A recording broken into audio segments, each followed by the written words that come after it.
Hello friends, मैं अभिषेक आपका स्वागत करता हूं अपने यूट्यूब चैनल में। आज की इस वीडियो में हम क्लास 10 मैथमेटिक्स के चैप्टर नंबर 1 रियल नंबर्स की एक्सरसाइज 1.2 को सॉल्व करेंगे। इससे पिछली वीडियो में हमने यूक्लिड डिवीजन लेमा के बारे में जान लिया था। तो इस चैप्टर में जो अब हमें पढ़ना है वह है यूक्लिड डिवीजन एल्गोरिदम। तो पहले हम उसे जानेंगे, उसके बेसिक्स को समझेंगे, इसके बाद हम अपने क्वेश्चंस को करेंगे। तो देखिए, यूक्लिड डिवीजन लेमा एक स्टेटमेंट थी जिसमें कि बताया गया था a बराबर बी क्यू प्लस का r, जिसमें कि r की वैल्यू जो रहती है यानी कि रिमाइंडर वो 0 के बराबर और b की वैल्यू से छोटा ही रहेगा।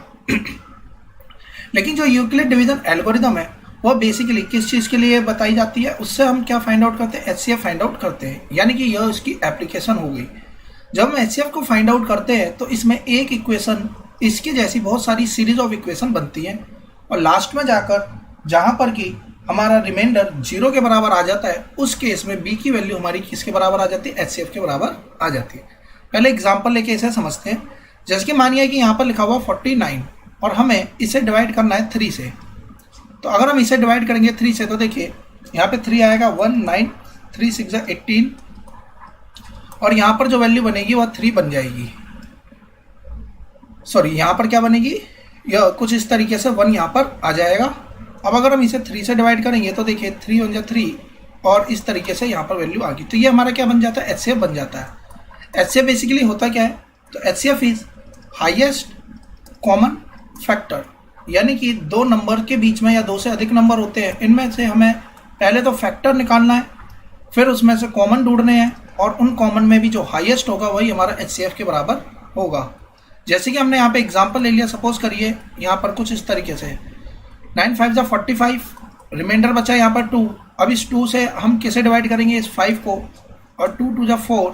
अब रिमाइंडर बचा 1, अब इसे डिवाइड करेंगे 2 से, तो अब रिमाइंडर बचा 0।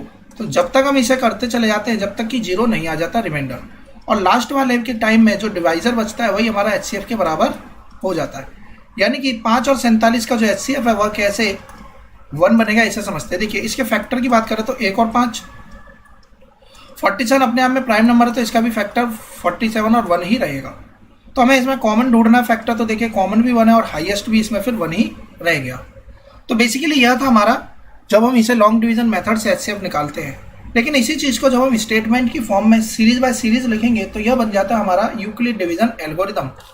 तो किस तरीके से हमें इसे करना होता है इसे देखते हैं। जैसे कि एग्जाम्पल लेके चलते हैं, हमें एचसीएफ निकालना है 210 और 55 का।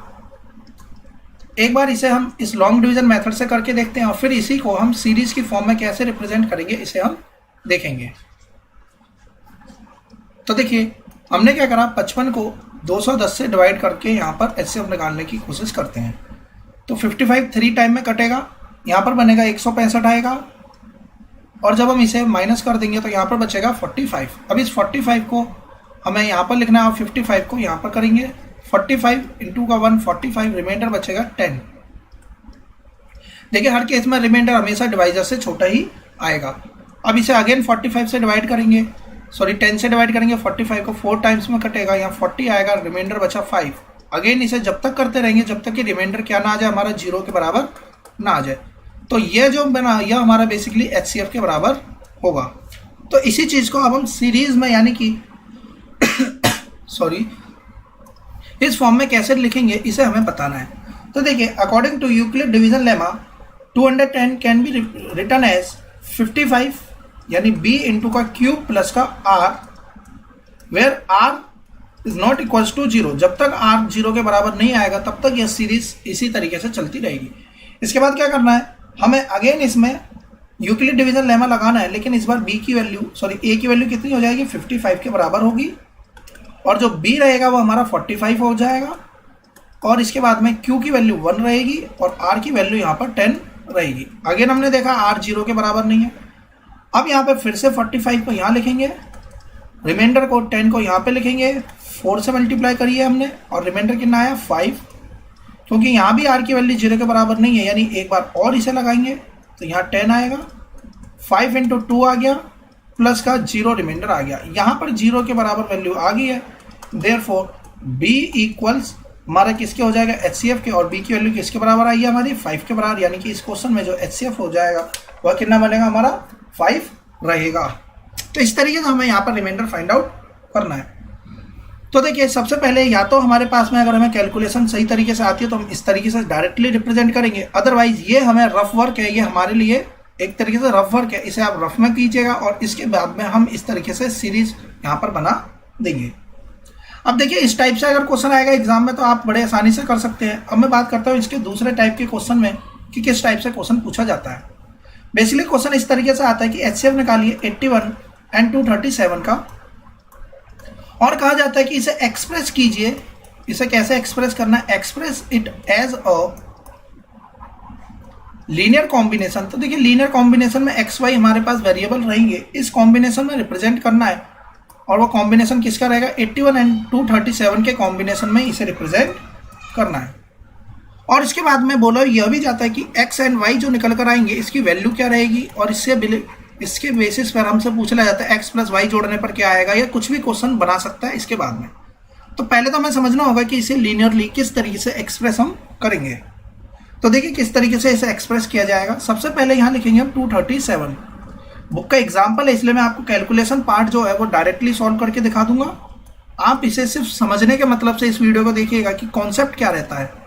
देखिए इसे 2 टाइम में करेंगे, एलसीएम रिमाइंडर बचेगा 75। इसके बाद में 81 को हमने यहाँ पर लिखा बराबर 75 इंटू का 1 और प्लस का आ जाएगा बच्चे यहाँ पे 6। इसके बाद में 75 को यहाँ लिखेंगे इक्वल 6 इंटू 12 6 72 प्लस का 3। अब देखिए इस 6 को यहाँ पर लिखेंगे, ध्यान रखिएगा इस वैल्यू में चेंज नहीं करेंगे कि यहाँ पर हमने कोसेंट, यहाँ पर हमने डिवाइजर सेम ही रखना है। रिमाइंडर को यहाँ पे रखा और इस केस में जाकर रिमाइंडर आ गया हमारा 0। डेट मीन्स ये जो 3 है ये हमारा क्या बन गया? HCF बन गया। अब क्वेश्चन कहता है जो HCF आया इसी 3 को हमें कुछ ऐसे लिख के दिखाना है कि यहाँ पर 81 और 237 नजर आए और X और Y भी इसमें नजर आए। तो अब इसे कैसे एक्सप्रेस करेंगे हमें इसे समझना है। बहुत ही आसानी से एक्सप्रेस कर देंगे एक बार अगर आपने इस कॉन्सेप्ट को समझ लिया तो। देखिए हमें क्या करना है, यहाँ पर 1 2 3 4 स्टेप हैं। 1 2 3 4। मान लेते हैं कि कोई इक्वेशन है जिसमें कि 6 स्टेप होते हैं, तो जो लास्ट स्टेप है उसे छोड़ देना, उससे जस्ट पहले वाले स्टेप पे जाना है। तो जस्ट पहले वाला स्टेप कौन सा है? यानी कि यहाँ पर स्टेप नंबर 3। अब देखिए यहाँ से कैसे हम रिप्रेजेंट करेंगे। HCF हमारा क्या आ रहा है? 3। अगर मैं इसमें से इस 3 की वैल्यू निकालने की कोशिश करूँ तो ये 3 किसके बराबर होगा? 75, और ये वैल्यू इधर जाएगी तो माइनस, यानी कि हम लिख सकते हैं 75 माइनस 6 इंटू का 12। इतना समझ में आता है। यानी कि जो भी हमारी एक्सप्रेशन बना है उसमें सेकंड लास्ट स्टेटमेंट में जाएंगे, जो HCF है उसकी वैल्यू को लिखेंगे, बाकी सबको एक तरफ ले जाएंगे। इतना करने के बाद में अब हमें क्या करना है? इस 3 को लिखना है 75 माइनस। अब देखिए अगले स्टेप में इससे जस्ट पीछे वाली इक्वेशन में यहाँ पर देखिए 6 की वैल्यू है। अगर मैं 6 को निकालने की कोशिश करूँ तो कैसे लिख सकता हूँ? 81 माइनस 81 ब्रैकेट में लिखेंगे माइनस 75 इंटू का 1, और इस पूरे की मल्टीप्लाई देखिए अभी 12 से हो रही है। हमने सिर्फ इस 6 की जगह पर इसको पुट अप किया है। तो अब देखिए इक्वेशन क्या बनेगी? 75 माइनस 81 इंटू का 12, और ये माइनस माइनस प्लस 75 इंटू का 12। देखिए 75 की मल्टीप्लाई यहाँ भी 12 से हो रही है, एक 75 यहाँ पहले से मौजूद है, दोनों ही जुड़ रहे हैं। इसका मतलब ये 75 इंटू 1 रहा होगा, तो टोटल 75 कितना हो गया? 75 इंटू का 1 और 2 12, यानी कि 13 हो गया, माइनस का 81 इंटू का 12। कुछ इस टाइप से इक्वेशन यहाँ पर बन गई। अब क्या करेंगे? देखिए ये भी 3 के ही बराबर है। अब हमने क्या करना है? जस्ट इससे पीछे वाली इक्वेशन पे जाएंगे, यानी कि पहले इस वाले से शुरू करा, फिर इससे जस्ट पहले वाली पे गए, अब इससे भी पीछे वाली पे जाएंगे, और हमें सिर्फ रिमाइंडर की वैल्यू को ही पुट करना है। तो यहाँ पे रिमाइंडर कितना है? 75, यानी कि इस इक्वेशन में 75 की जगह पे ये पूरी वैल्यू रख देंगे। तो कैसे रखेंगे? यानी कि 237 माइनस 81 इंटू का 2, ये हो गया हमारा 75 की जगह पे, 13 यहाँ पहले से ही है, माइनस का 81 इंटू का 12। अब हम इसे क्या करेंगे? सॉल्व करेंगे और आगे की फॉर्मेशन बनाएंगे। यानी कि 3 बराबर, अब देखिए 237 की मल्टीप्लाई 3 से करेंगे, 13 से, माइनस 81 की मल्टीप्लाई जब हम करेंगे इससे 13 इंटू 2 यहाँ पे आ जाएगा बच्चे 26, और माइनस 81 इंटू का 12। इन दोनों इक्वेशन से अगर हम 81 को कॉमन कर लें, माइनस 81, तो देखिए 26 और 12 यहाँ पर जुड़ जाएंगे और ये बनेगा 38, और यहाँ पर कितना आएगा? 237 इंटू का 13। ये हो गया हमारे 3 के बराबर। अब देखिए जैसा कि क्वेश्चन हमसे कह रहा था कि हमें लीनियर कॉम्बिनेशन बनाना है जिसमें कि 81 और 237 आना चाहिए, वह यहाँ पर हमें दिख रहा है कि 237 भी यहाँ पर आ चुका है और 81 यानी 81 भी यहाँ पर आ चुका है। तो हम इसे ऐसे लिख सकते हैं 237x माइनस का 81y, या इसे ऐसे भी लिख सकते हैं 237x प्लस का 81y। अब यहाँ पर जो x की वैल्यू है वह कितनी है 13, जबकि y की वैल्यू कितनी है 38। जबकि अगर हमने यहाँ पर प्लस लगा लिया तो x की वैल्यू तो अब भी वही है, लेकिन y की वैल्यू अब यहाँ पर -38 हम यहाँ पर लिख देंगे। तो आप चाहे इस फॉर्म में लिख के छोड़ दीजिए, चाहे इस फॉर्म में लिख के छोड़ दीजिए, दोनों ही सही है, लेकिन आपको ये जरूर बताना है वेयर x बराबर एंड y बराबर 13 एंड 38 रिस्पेक्टिवली। या अगर आपने प्लस में वैल्यू को छोड़ा है तो आपको यहाँ 13 और 38 लिखना ही पड़ेगा। अब अगर क्वेश्चन कहता है कि जो लीनियर एक्सप्रेशन में एक्स वाई आ रहे हैं इसे जोड़ के बताइए, तो हम इसे जोड़ देते, लेकिन वहाँ पे पहले गिवन रहेगा कि एक्सप्रेशन प्लस का बनेगा या माइनस का, तो इस बात का आप ध्यान रखिएगा, तभी आप इसे जोड़ पाओगे। तो यानी करना कुछ नहीं था, हमने एचसीएफ निकालना है, जस्ट इससे पीछे पीछे जाते जाएंगे और वैल्यूज को पुट करके इस फॉर्म में लिख देंगे। तो आई होप आपको ये क्वेश्चन समझ में आया होगा हमने किस तरीके से इसकी फॉर्मेशन करी है। अब हम आते हैं नेक्स्ट क्वेश्चन पे। नेक्स्ट क्वेश्चन क्या कहता है इसे हम देख लेते हैं। देखिए अगला क्वेश्चन है कुछ इसी तरीके से, एक और क्वेश्चन को हम लेते हैं और फिर उसके बाद में हम बाकी की चीजों को समझेंगे। जैसे कि एक क्वेश्चन दे रखा है हमें और लिखता है क्वेश्चन में कि एचसीएफ निकालिए 210 और 55 का, जैसे कि हमने यहाँ पर निकाला है, और x और y की वैल्यू कुछ इस फॉर्म में दे रखी है, यानी कि 210 इंटू का 5 प्लस का 55y, इस फॉर्म में वैल्यू दे रखी है और हमें बताना है y की वैल्यू कितनी रहेगी। यानी कि क्वेश्चन यही है, एचसीएफ निकालिए 210 और 55 का। तो देखिए हमारा पीछे वाला क्वेश्चन ये 210 और 55 का ही एचसीएफ हमने निकाला था, जो कि 5 के बराबर आया था। इसका मतलब यह हुआ कि हमें इस क्वेश्चन में यहाँ तक का स्टेप तो बिल्कुल क्लियर है। तो यहाँ पे देखिए कितने स्टेप है, 1 2 3 और 4। और मैंने आपको बताया कि लास्ट स्टेप से जस्ट पीछे वाले स्टेप पे चलना है, यानी कि हम जाएंगे थर्ड स्टेप पे। तो ये 5 की वैल्यू है, इस 5 को कैसे लिखेंगे, 45 माइनस का 10 इंटू का 4। अब जस्ट इससे पिछले वाली इक्वेशन पे जाएंगे और जो रिमाइंडर की वैल्यू दे रखी है इसकी वैल्यू यहाँ पुट करेंगे। 45 को कुछ भी नहीं, यहाँ पे 10 की जगह क्या लिखेंगे, 55 माइनस का 45, माइनस का 45, लेकिन इसे ब्रैकेट में रखना है और मल्टीप्लाई किससे हो जाएगी, 4 से। अब इसे सॉल्व करेंगे, कितना आएगा, देखिए 45 माइनस का 55 इंटू का 4 और माइनस माइनस प्लस का 45 इंटू का 4।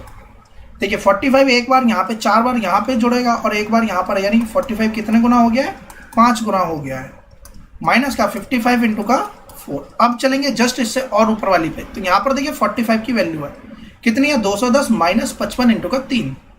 तो 45 की जगह क्या लिखेंगे, 210 माइनस 55 इंटू का 3 और इस पूरे के पीछे लगा देंगे bracket.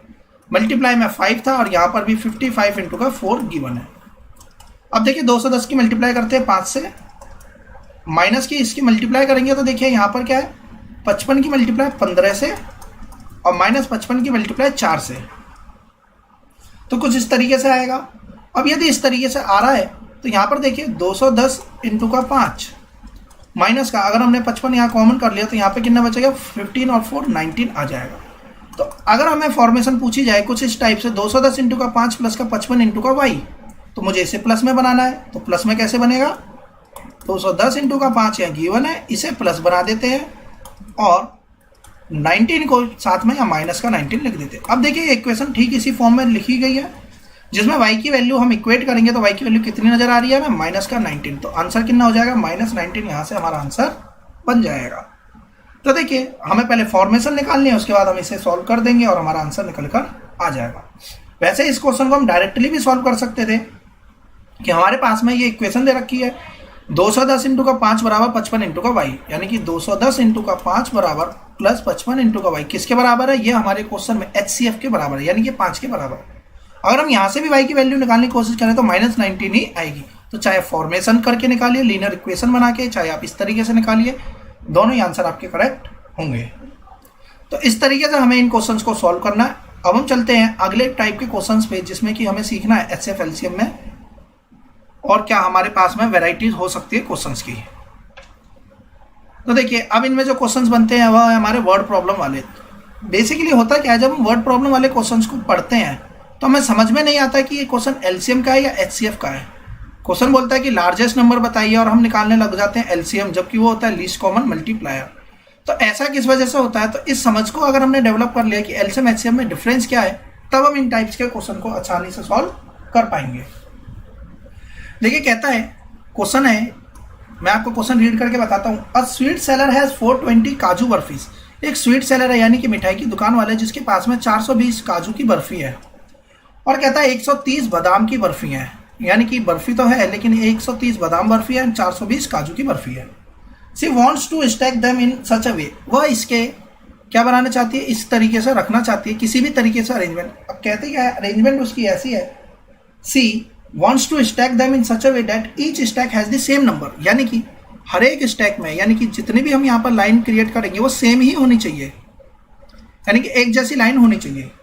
And takes up the least area of the tray, और एरिया भी कम से कम ही वो घेरे। ऐसा नहीं है, देखिए 420 और 130 है, मान लीजिए मैंने 10-10 के पेयर बनाए, यानी कि काजू की 10 बर्फी यहाँ पे रख दी, फिर 10 यहाँ पे रख दी, फिर 10 यहाँ पे रख दी, ऐसे करते करते ये तो 42 लाइन बना देगा, और 130 की यहाँ पे 13 लाइनें बन जाएंगी। और हमें चाहिए कि मिनिमम एरिया रहे, कि हमें क्या चाहिए, एरिया सबसे कम रहे। तो देखिए ऐसा भी हो सकता है कि मैं 5-5 का सेट बना के रख दूँ, 5 यहाँ पर 5 यहाँ पर, तो भी 420 को हम इक्वल लाइन में अरेंज कर पाएंगे, इक्वली अरेंज भी हो जाएगी, लेकिन एरिया ज़्यादा लग जाएगा। तो इस केस में हमें एरिया भी कम से कम चाहिए, तो एरिया भी कम से कम हो और हमारी जो पैकेट है, यानी कि जो हम इनके स्टैक बना रहे हैं, वो भी सेम नंबर में ही लगे। तो इस टाइप के क्वेश्चन को हमें कैसे करना है, तो देखिए जैसे मैंने आपको बताया 420 और 130 जो वैल्यू निकल कर आनी है, पहले तो ये समझिए जो वैल्यू बनेगी वो छोटी बनेगी या बड़ी। तो जो आंसर आएगा उसमें स्टैक हमें लगाने, तो ऐसा तो है नहीं कि 100 स्टैक के बना देंगे, तो 100 में 20 तो इसके बच ही जाएंगे, 4 लाइन हमने यहाँ पे बना दी 100-100 की, तो फिर भी 20 बच जाएगा, तो ये भी हमारा गलत हो जाएगा। इसका मतलब यह हुआ हमारी जो आंसर आ रहा है वो छोटा ही आएगा। तो अगर हम एचसीएफ निकालते हैं तभी वैल्यू हमारी स्मॉल बनती है, एलसीएम में वैल्यू ज़्यादा ही बन जाती है, यानी इसके बराबर हो सकती है, इससे ज़्यादा ही होगी। यानी कि यहाँ से ये तो क्लियर हो जाता है एचसीएफ ही निकलेगा। अब एचसीएफ कैसे निकालना है, 420 बराबर 130 मल्टीप्लाई का 3 यानी कि 390, और जोड़ देंगे इसमें 30। इसके बाद 130 को यहाँ रखा, 30 को यहाँ पे लिखेंगे 4 बार में, और यहाँ पर 10, 30 को यहाँ लिखेंगे 10 इंटू का 3 प्लस का 0। जब एलसीएम 0 सॉरी जब रिमाइंडर 0 आ जाए तो जो यहाँ पर वैल्यू बनेगी यही हमारा एचसीएफ होगी। यानी कि हम अगर इसे अरेंज ऐसे करें, 10-10 मिठाई एक यहाँ पर रखें, यानी कि 1 2 3 4 5 6 7 8 9 10, यानी कि 10 मिठाई हमने यहाँ पे काजू की रख दी, तो ऐसे कितनी लाइनें बनेंगी, काजू से 42 लाइन्स यहाँ पर बन जाएंगी। और अगर हम बादाम की भी रखेंगे तो देखिए 10-10 करके हम बादाम को भी रख सकते हैं, कोई भी बादाम फालतू नहीं बचेगा, तो इसकी भी 13 लाइनें बन जाएंगी। तो टोटल लाइन्स कितनी बन जाएंगी हमारी, 55 लाइन्स यहाँ पर टोटल बन जाएंगी। तो इस तरीके से हमारा ये क्वेश्चन कंप्लीट होगा, और हमने मिनिमम एरिया निकाल लिया। मिनिमम एरिया कब निकलेगा, जब ये वैल्यू हमारी मैक्सिमम हो जाएगी, यानी कि इन दोनों के जो फैक्टर है वो मैक्सिमाइज हो गया। तो देखिए हम 5-5 का भी बना सकते थे, दोनों में 5-5 आता है, और 5-5 से भी एक्स्ट्रा मिठाई नहीं बचती, लेकिन वो हाईएस्ट नहीं होता, एरिया ज़्यादा हो जाता, इसलिए हमें इस केस में एचसीएफ ही निकालना है। अब देखिए इसके अलावा क्वेश्चन किस टाइप। अब आते हैं अगले क्वेश्चन पे। अगला क्वेश्चन कहता है कि find the largest number which divides 245 and 1029, यानी कि वो लार्जेस्ट नंबर निकालना है जिसे कि हम 245 और 1029 को डिवाइड कर दें, और वह कितना रिमाइंडर दे, leaving remainder 5 in each case, और दोनों केस में 5 रिमाइंडर यहाँ पर मिले। तो यानी कि 245 को किसी ऐसे नंबर से हमें डिवाइड करना है, और 1029 को भी किसी ऐसे नंबर से डिवाइड करना है, दोनों केस में 5-5 रिमाइंडर दे। इसका मतलब है पूरी तरीके से डिवाइड तो होगा नहीं। तो अगर हमें इसे पूरी तरीके से डिविजिबल बनाना है तो कैसे बना पाएंगे, जब हम 245 में से 5 को घटा देंगे तो नंबर बचेगा यहाँ 240 और यहाँ बचेगा 1024। अब हमें इसका क्या निकालना है, बेसिकली अब हमें इसका एचसीएफ को फाइंड आउट करना है। तो 1024 बराबर 240 मल्टीप्लाई किस तरीके से करेंगे, इसे 4 टाइम में 960 प्लस का 64। इसके बाद देखिए यहाँ आएगा 240 बराबर 64 इंटू का 3 प्लस का 48। अब अगर हम आगे फर्दर करेंगे तो इक्वल्स टू 48 इंटू का 1 प्लस का 16, और इसके बाद में 48 इक्वल 16 इंटू का 3 प्लस का 0, और इसका मतलब यह हुआ जो हमारा एचसीएफ बना हुआ कितना बनेगा, 16 के बराबर आएगा। देखिए आर डी शर्मा बुक में जो एल्गोरिदम के बेसिस पर जो बॉक्स बनाकर दे रखा है, इसे भी समझते हैं किस तरीके से यहाँ पर सॉल्व किया गया। देखिए यहाँ लिखा है 240, यहाँ लिखा है 1024।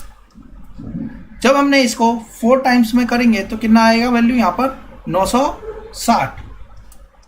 सब्ट्रैक्ट करेंगे तो यहाँ पर कितना बचेगा, यहाँ पर बचेगा 64, यहाँ पर कितना आएगा 64। अब हम यहाँ पर बॉक्स बना लेते हैं। जब हम 64 3 टाइम में करेंगे तो 64 इंटू का 3 बचेगा 192। अब 192 आ गया, अब इसे भी घटा लेंगे तो 192 में से इसे माइनस करेंगे तो आएगा 48। अब वैल्यू कितनी बन जाएगी 64 और 48। तो देखिए अब हमने 64 और 48 को लेकर ही सॉल्व करना है। अब 48 इंटू का 1 कितना हो जाएगा 48 हो जाएगा, और यहाँ पर कितना आएगा हमारा 16 आएगा। अब देखिए हमें यहाँ पर देखना है 16 आ गया। अब 16 3 जा 48 होता है। अब 16 इंटू का 3 48 हो गया, यहाँ पर 0 हो गया, तो यहीं पर क्या बन गया हमारी ये वैल्यू किसके बराबर आ गई, हमारी HCF के बराबर आ जाएगी। इस तरीके से इस क्वेश्चन को हमें सॉल्व करना है। अब हम चलते हैं अगले क्वेश्चन पे, और सेम इसी टाइप से क्वेश्चन है, लेकिन इस केस में रिमाइंडर हमारा दोनों ही बार में 5 था। अगला क्वेश्चन लेते हैं जिसमें रिमाइंडर अलग अलग होगा, तो उसमें क्या फ़र्क पड़ेगा इसे समझते हैं। देखिए जब रिमाइंडर अलग अलग दे रखा है तो दोनों ही केस में हम अलग अलग नंबर ही माइनस कर देंगे और हमारा आंसर निकल कर आ जाएगा। जैसे कि क्वेश्चन दे रखा है 2053 और 967, इसे हमें डिवाइड करना है किसी ऐसे नंबर से कि लार्जेस्ट नंबर से डिविजिबल बनाना है इसे 2053 और 967 को, कि हमारा दोनों केस में जो रिमाइंडर दे इस केस में 5 दे और इस केस में 7 दे, यानी कि एक ही नंबर होगा, ऐसा कोई एक ही नंबर हो। जैसे कि आंसर इसका 64 है, मतलब अगर मैं इस नंबर को 64 से डिवाइड करता हूं तो यहाँ पर 5 रिमाइंडर आएगा, और इसी नंबर को 64 से डिवाइड करता हूं तो यहाँ पर रिमाइंडर 7 आएगा। तो यही वैल्यू हमें निकालने की वो नंबर क्या रहेगा, और वो मैक्सिमम यानी कि हाईएस्ट नंबर फाइंड आउट करना है। तो किस तरीके से करेंगे, पहले दोनों नंबर में से 5 और 7 को घटा लेंगे, तो यहाँ नंबर कितना बचेगा 2048 और यहाँ कितना बचेगा 960। अब इन दोनों का हम HCF निकाल लेंगे और हम अपना क्वेश्चन को हम सॉल्व कर लेंगे, यानी इस क्वेश्चन में भी कोई प्रॉब्लम नहीं होगी। अब चलते हैं अगले क्वेश्चन में। देखिए क्या कहता है कि 2 टैंकर्स हैं, एक टैंकर में 850 लीटर और एक टैंकर में 680 लीटर पेट्रोल मौजूद है। कहता है कि फाइंड द मैक्सिमम कैपेसिटी, यानी कि कोई मैक्सिमम कैपेसिटी का कंटेनर, ऐसा कोई बर्तन लेकर आइए जिससे कि मैं इसे भी पूरी तरीके से नाप सकूं और इसे भी पूरी तरीके से नाप सकूं, लेकिन वह कंटेनर मैक्सिमम साइज का ही होना चाहिए और एग्जैक्टली मैं नाप पाऊँ। तो मतलब कहने का यह हुआ एग्जैक्टली कब नाप पाऊँ। जैसे मान लीजिए मैंने यहाँ पर 10 लीटर का एक यहाँ पर बॉक्स में लेकर आ गया, यानी कि मैंने यहाँ पर 10 लीटर का एक कंटेनर ले लिया छोटा सा। अब मैं इसे नापने की कोशिश करूंगा तो देखिए 85 टाइम्स में तो मैं इसे नाप ही दूंगा, बिल्कुल 10-10 करके निकालूंगा, पूरा निकल जाएगा, कुछ भी बचेगा नहीं। इसे भी मैं 68 टाइम्स में नाप दूंगा। इसका मतलब यार दोनों को नाप तो देंगे, लेकिन क्या ये 10 सबसे बड़ी वैल्यू है? क्या ऐसा पॉसिबल है कि मैं इसे 20 लीटर के कंटेनर से, यानी 20 लीटर का अगर मैं बॉक्स ले लेता तो क्या इन दोनों को नाप पाता? तो बेसिकली इसे तो मैं नाप पाता, लेकिन इसे 20 वाले से नहीं नाप सकता। तो हमसे पूछा गया वो मैक्सिमम कितना बड़ा हम कंटेनर, यानी कि कितना बड़ा हम वह मेजर करने वाला लेकर आए, यानी बीकर लें, जिससे कि हम इसे एग्जैक्टली मेजर कर ले। तो बेसिकली हमें यहाँ पर इसका क्या निकालना है, HCF निकालना, वह कॉमन फैक्टर निकालना है दोनों ही केस में जो मैक्सिमम। देखिए 10 इनमें कॉमन तो है, लेकिन क्या ये हाईएस्ट है या नहीं, इसका पता तो जब चलेगा जब हम इसे यहाँ से क्या निकालेंगे, HCF। तो बेसिकली जब हम इसका HCF निकालेंगे तो वैल्यू आएगी 170 के बराबर। यानी कि मतलब यह हुआ अगर मैं इसे 17 यानी कि 17 लीटर का कंटेनर ले लेता तो देखिए मैं इसे 50 बार में नाप लेता और इसे कितनी बार में नाप लेता, 40 टाइम्स में इसे भी नाप देता। तो क्या यह मैक्सिमम क्वांटिटी हुई 17? नहीं, मैक्सिमम क्वांटिटी इसकी हुई 170 जब हमने इसका HCF निकाल लिया। यानी 170 वाले से अगर मैं इस 850 लीटर के पेट्रोल को नापूंगा तो देखिए 5 बार में नाप दूंगा और इसे कितने बार में नाप दूंगा, सिर्फ और सिर्फ 4 बार में ही। तो बेसिकली हमें मैक्सिमम पूछा था, इसका मतलब हमें इस केस में क्या निकालना है, HCF ही निकालना है। अब आते हैं नेक्स्ट क्वेश्चन पे। अगला क्वेश्चन क्या कहता है इसे देखते हैं। इन अ सेमिनार, कोई एक सेमिनार है और नंबर ऑफ पार्टिसिपेंट, उसमें नंबर ऑफ पार्टिसिपेंट्स है, यानी कोई सेमिनार हो रहा है, इसमें हिंदी, इंग्लिश और मैथ्स के कुछ बच्चे हैं। हिंदी के 60 बच्चे, मैथ्स के उसमें 84 स्टूडेंट्स हैं एंड मैथमेटिक्स के 108। Find the minimum number of room. अब देखिए यहाँ पे मिनिमम का मतलब और ऊपर वाले क्वेश्चन में मैक्सिमम बोला गया, तो ऐसा नहीं है कि मैक्सिमम बोल दिया जाए तो HCF ही निकालना, मिनिमम बोल दिया जाए तो LCM निकालना है, ऐसा कुछ भी नहीं होता। यह सिर्फ हमारी समझ के ऊपर डिपेंड करता है कि हमें फाइंड आउट क्या करना है। तो देखिए 60, 84 और 108 बच्चे, कहता है find the minimum number of rooms.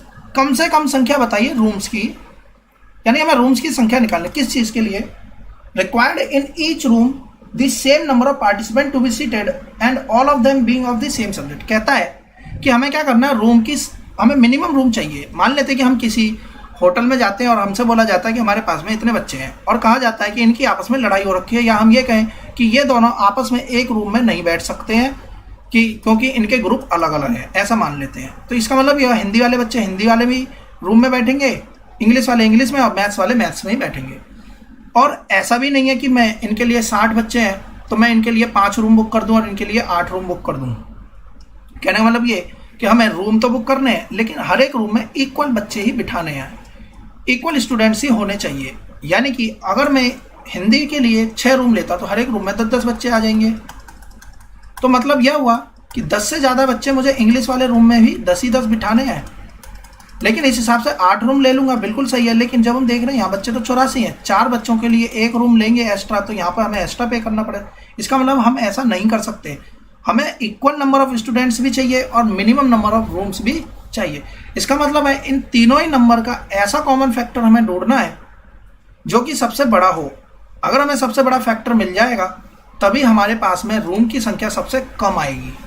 अगर मैंने यहाँ पे 2-2 बच्चे बिठा दिए तो देखिए 2-2 से यहाँ भी 2-2 अगर हमने बिठा दिए तो 2-2 से हर एक रूम में अलग अलग स्टूडेंट यानी इक्वल स्टूडेंट तो हो ही जाएंगे और सब सेपरेट भी रहेंगे। इसके लिए 30 रूम लगेंगे, इसके लिए 42 रूम लगेंगे और इसके लिए देखिए 54 रूम लगेंगे।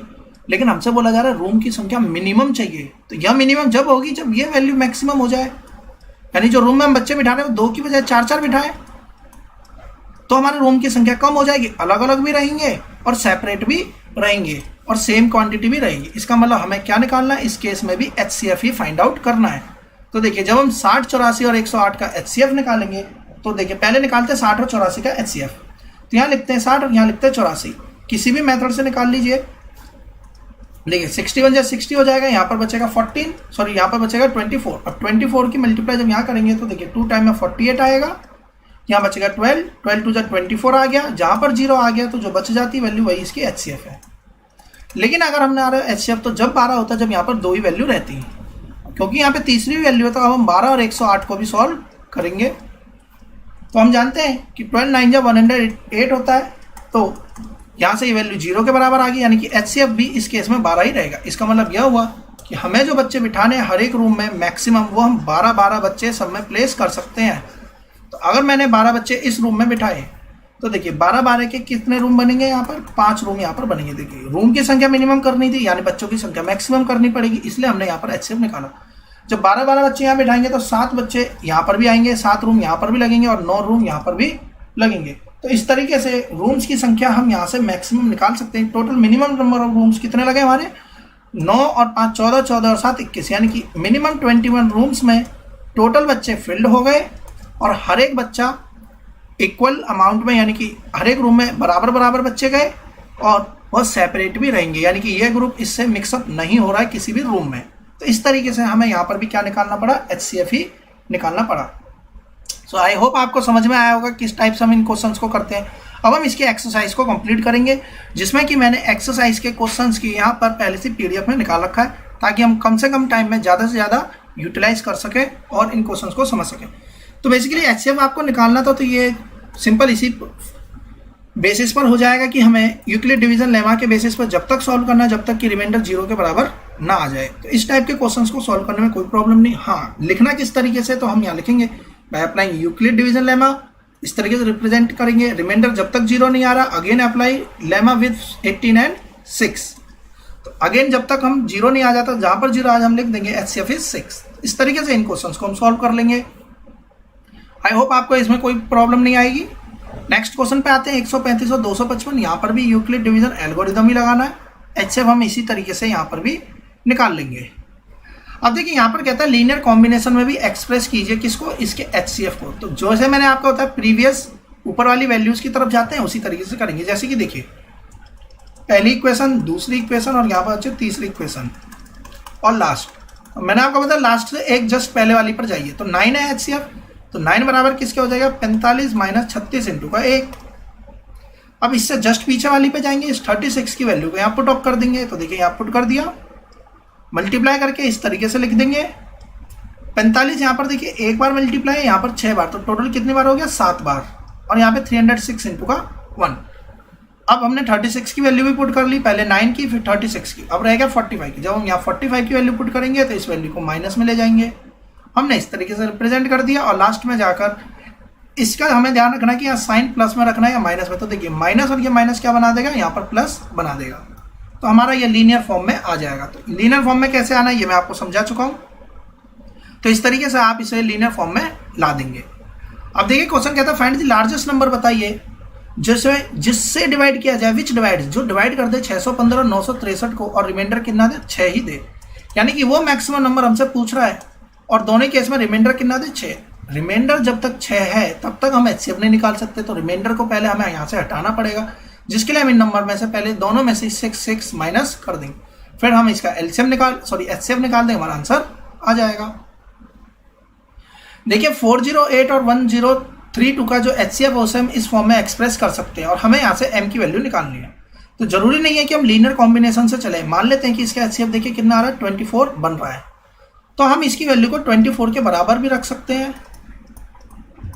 इसके बराबर 24 के बराबर रखेंगे, इस वैल्यू को यहाँ प्लस में ले जाएंगे, एम की वैल्यू हम यहाँ से फाइंड आउट कर लेंगे आसानी से। तो इस तरीके से हम इसे निकाल सकते हैं जैसा कि यहाँ पे क्वेश्चन में करा गया है। ठीक उसी तरीके से यहाँ पे एक्स की वैल्यू भी फाइंड आउट कर लेंगे। अब आते हैं क्वेश्चन नंबर 7 पे और इसे समझते हैं। अब देखते हैं नेक्स्ट क्वेश्चन, क्वेश्चन नंबर 7 क्या कहता है, an army contingent of 616 members is to march behind an army band of 32 members। कहता है कि 616 मेंबर्स को किसके पीछे मार्च करना है, 32 मेंबर्स के पीछे मार्च करना है। यानी कि 32 मेंबर कुछ इस तरीके से अरेंज्ड है। अब इनके पीछे इन्हें क्या करना है, आर्मी मेंबर्स को मार्चिंग करनी है। The two groups are is to the same number of column. तो नंबर ऑफ कॉलम सेम होने चाहिए, 1 2 3 4। मान लेते हैं कि यहाँ पर 32 है और यहाँ पर है 616। ऐसा भी हो सकता है कि ये 2 2 के कॉलम बना लेते। अब इस लाइन में अगर 32 वाले की बात करें तो 16 लाइनें बन जाती, 16 मेंबर हो जाते पीछे।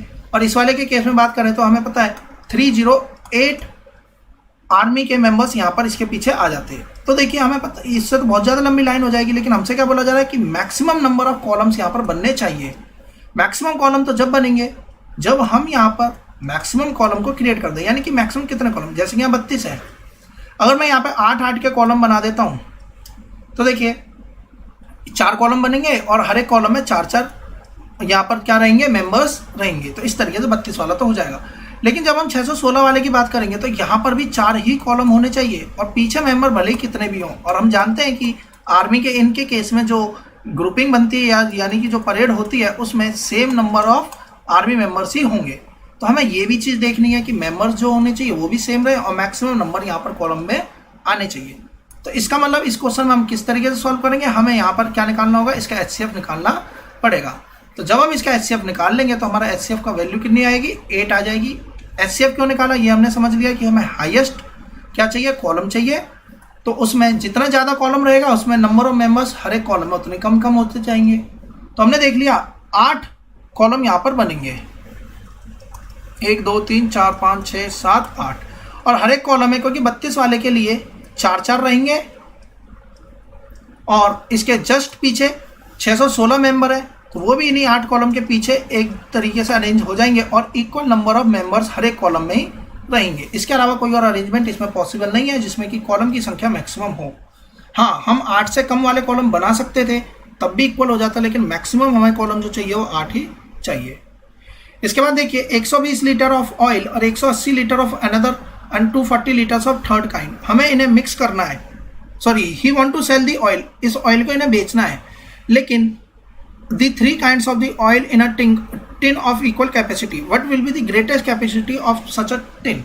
तो कहता है सपोज कर लीजिए कि मेरे पास में अलग अलग 3 ब्रांड के यहाँ पर क्या है, ऑयल है, मौजूद है। अब मैं कहता हूँ कि मुझे क्या करना है, इन्हें बेचना है। सपोज कर लीजिए मुझे इसे सेल करना है। अब मुझे सेल करना है तो मुझे 3 डिब्बे लगेंगे अलग अलग के, अलग अलग साइज के। मुझे मान लीजिए 3 डिब्बे चाहिए होंगे अगर मैं इनको अलग अलग बेचता हूँ तो। लेकिन मैं यहाँ पर यह कहता हूँ कि मुझे तीनों को बेचना है लेकिन इक्वल कैपेसिटी का टैंक मुझे चाहिए।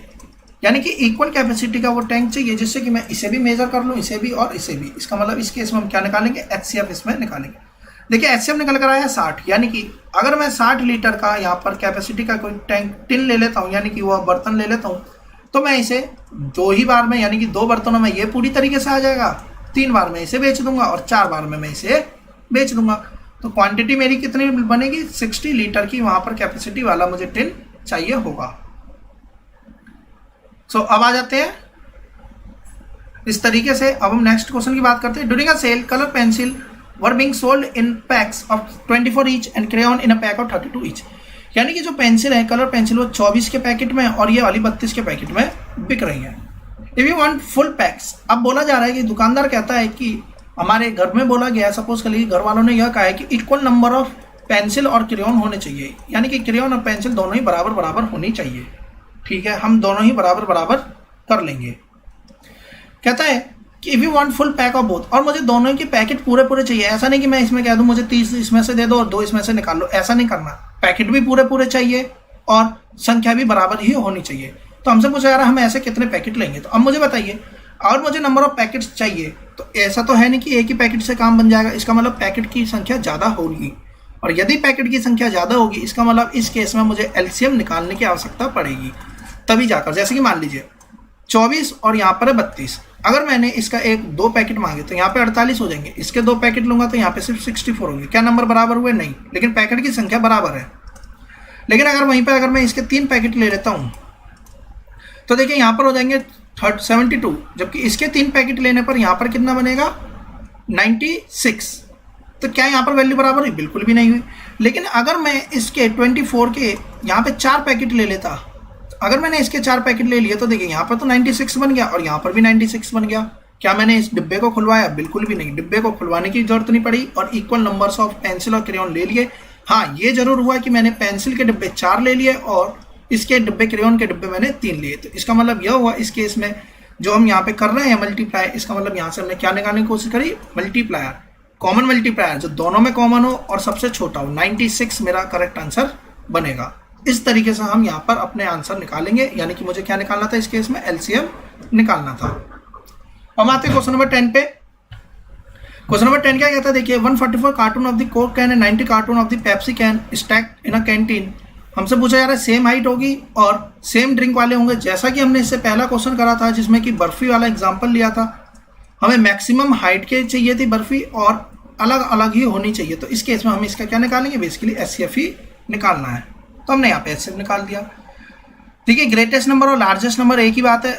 उस केस में रिमाइंडर जब सेम दे रहा था तो सेम नंबर माइनस करा, इस केस में अलग अलग है तो अलग अलग ही नंबर हम यहाँ पर माइनस कर देंगे। अगेन इस केस में भी सेम ही करेंगे हम, कोई भी डिफरेंस नहीं आएगा। इसमें भी पहले वाले में 1 माइनस, दूसरे वाले में 2, तीसरे वाले में 3, इसके बाद इन पहले 2 का एचसीएफ, फिर 2 के बाद इन जो भी एचसीएफ निकल कर आएगा उसका तीसरे के साथ एचसीएफ निकाल देंगे।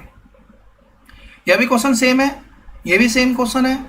देखिए 2 ब्रांड्स ऑफ चॉकलेट अवेलेबल है, लीस्ट नंबर ऑफ बॉक्सेस हमसे पूछा जा रहा है। अब देखिए इस क्वेश्चन में क्या होगा कि हम कितने बॉक्स वहां पर खरीदें। तो अगेन ये वही क्वेश्चन हो गया पेंसिल और क्रेयॉन वाला। 24 का पैकेट ये है, 15 का पैकेट ये है, इक्वल नंबर ऑफ चॉकलेट्स चाहिए।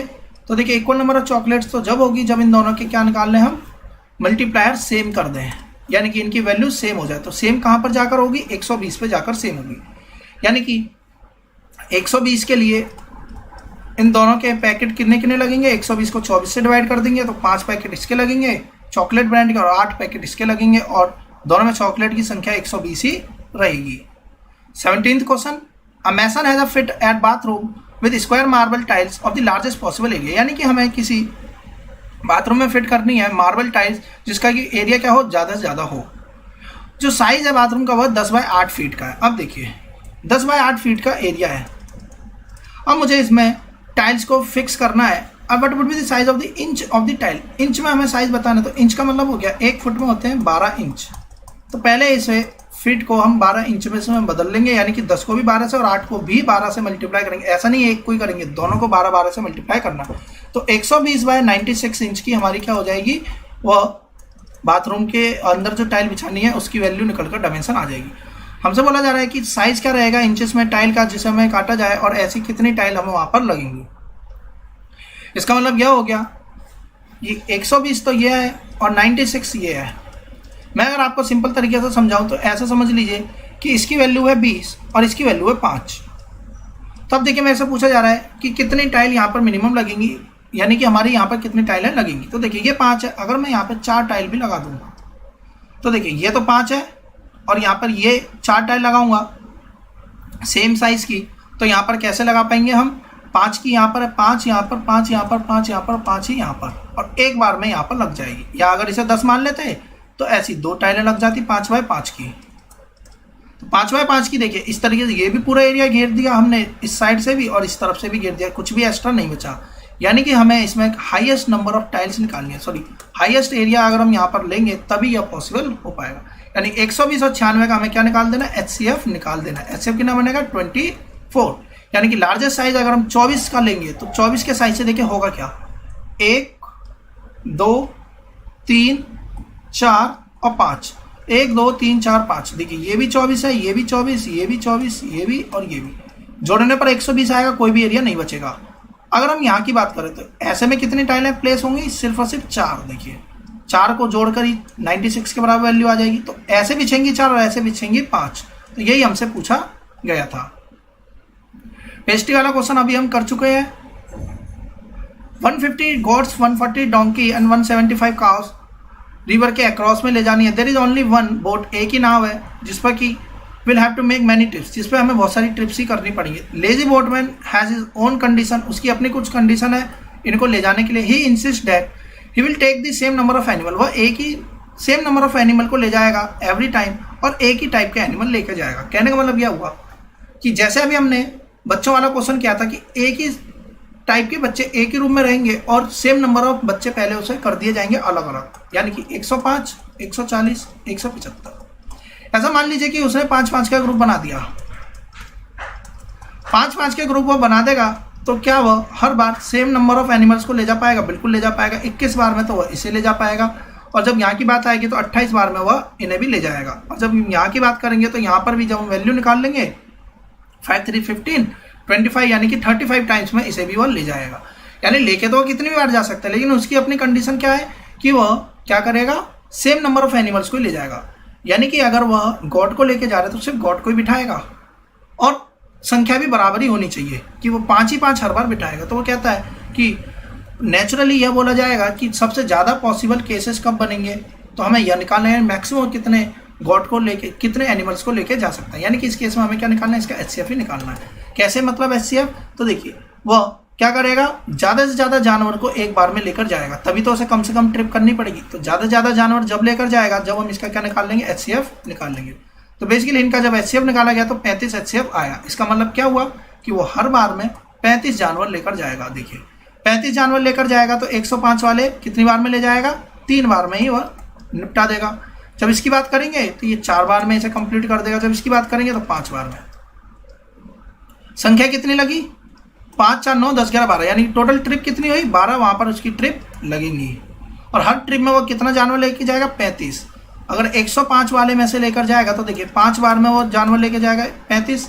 क्या उसने गॉड के साथ में डंकी को लेके गया, बिल्कुल नहीं। तो यही वो क्वेश्चन में कहता है। तो टोटल कितने नंबर ऑफ टाइम्स जाएगा, वो 12 बार वह लगाएगा। 5 4 9 10 11 12 चक्कर उसे लगाने पड़ेंगे। कहता है लेंथ ब्रेथ हाइट है रूम की इस तरीके से दे रखे हैं। यूनिट जब तक अलग अलग है तो पहले हमारा काम होता है यूनिट को सेम बनाना, और हमसे कहता है कि लॉन्गेस्ट रॉड कितनी जो कि मेजर करी जा सके, तीनों डायमेंशन रूम की एग्जैक्टली नाप ले। कहने का मतलब यह हुआ कि मान लीजिए ये एक सपोज कर लीजिए हमारा रूम है, इसकी यह वैल्यू है 80 और यह वैल्यू हमारी 60। अब मुझसे कहा जा रहा है कि मुझे इसे नापना है। बिल्कुल नाप देंगे हम इसे, लेकिन नापने के साथ साथ मान लेते हैं कि यहाँ पर 90 है, मुझे इसको मेजर करना है। अब मेरे से बोला जा रहा है कि मैक्सिमम मैं कितनी लंबी यहाँ से स्केल लेकर आता हूँ। मार्केट से मुझे बोला गया कि आप कितने भी लंबा स्केल मार्केट में मिल जाता है, सपोज कर लीजिए। तो मुझसे कहा गया कि सबसे ज़्यादा लंबाई का स्केल लेकर आना है और बराबर नापना है। ऐसा नहीं हो कि मैं इसे नाप रहा हूँ तो थोड़ा यहाँ बच जाए तो मैं नाप ही ना पाऊँ। एग्जैक्टली नापना भी चाहिए और बड़े से बड़ा स्केल भी होना चाहिए। तो देखिए ये 60 वाले को मैं कैसे नापूंगा, 6 बार में, सॉरी 60 वाले को अगर मान लीजिए मैं 10 मीटर का स्केल ले आया और ये 60 मीटर है, ये 90 मीटर है, 10 मीटर का लाऊंगा तो क्या मैं इसे नाप पाऊंगा, बिल्कुल नाप पाऊंगा। 6 बार में तो मैं इसे आसानी से नाप दूंगा। जब 90 वाले की बात करूंगा तो देखिए कितनी बार में नाप दूंगा मैं 90 वाले को, 9 टाइम्स में इसे भी हम यहाँ पर मेजर कर लेंगे। यहाँ से तो कोई प्रॉब्लम नहीं। लेकिन क्या ये 10 मीटर का ही सबसे बड़ा स्केल बन सकता है? क्या ऐसा नहीं है कि यहाँ 15 सेंटीमीटर 15 मीटर वाले से भी काम चल जाता? बिल्कुल चल सकता था। देखिए कैसे, 15 वाले से अगर मैं इसे नापता 60 को, तो देखिए 15 वाले से मैं 4 बार में इसे मेजर कर लेता। 90 मीटर को भी मैं 15 वाले से 6 बार में मेजर कर लेता एग्जैक्टली। तो यहाँ भी नाप लिया, लेकिन क्या हमने यहाँ 10 मीटर लिया? नहीं, हमने यहाँ कितने का लिया, 15 मीटर का स्केल लिया।